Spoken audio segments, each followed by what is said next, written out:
Hi, my name is Yona. I'm the after school leader at Field Teen Center, and today I'm going to talk about probably one of the funniest books you're going to read this year, which is The Field Guide to the North American Teenager by Ben Philippe, which I listened to as an audiobook on Libby. So Norris is a Black French-Canadian teen who has been forced to move to Austin, Texas, completely against his will, and he hates it because it's hot, nobody recognizes his cool hockey shirt, and all of the other students are just total stereotypes of American movies. His guidance counselor, when she figures out that he does in fact speak English very well, she gives him a journal and suggests that he write in it as part of a program that the school is doing. And he decides that it's going to be his field guide because he's not super interested in talking to other teens, but he does write notes and observations while he's walking around the school because he totally has other things to do, but he likes walking around the school by himself.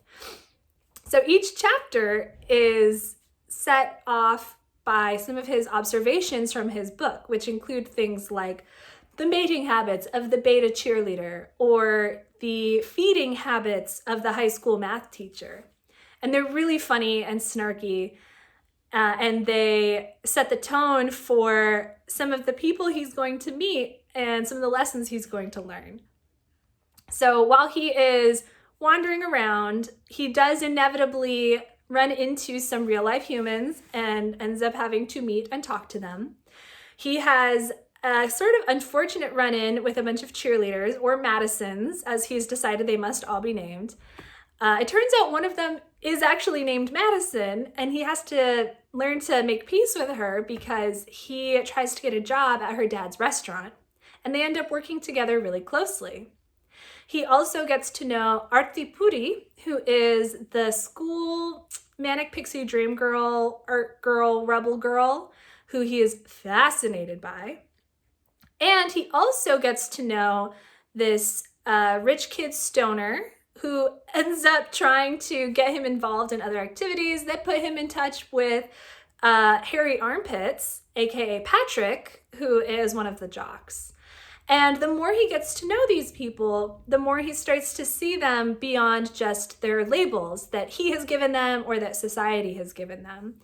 And he's having to challenge some of the field notes that he made up and reconcile Madison, the beta cheerleader, versus Madison, the girl who helps him text the girl that he's interested in and is his friend, and also expects him to switch schedules with her on Friday so she can go to practice.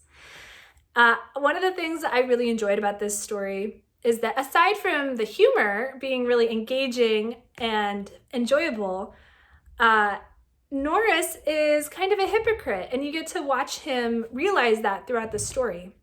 He is very aware of other people judging him for being Black or thinking he loves hugs and must be very friendly because he's Canadian, and how these assumptions stop them from seeing him as a real person.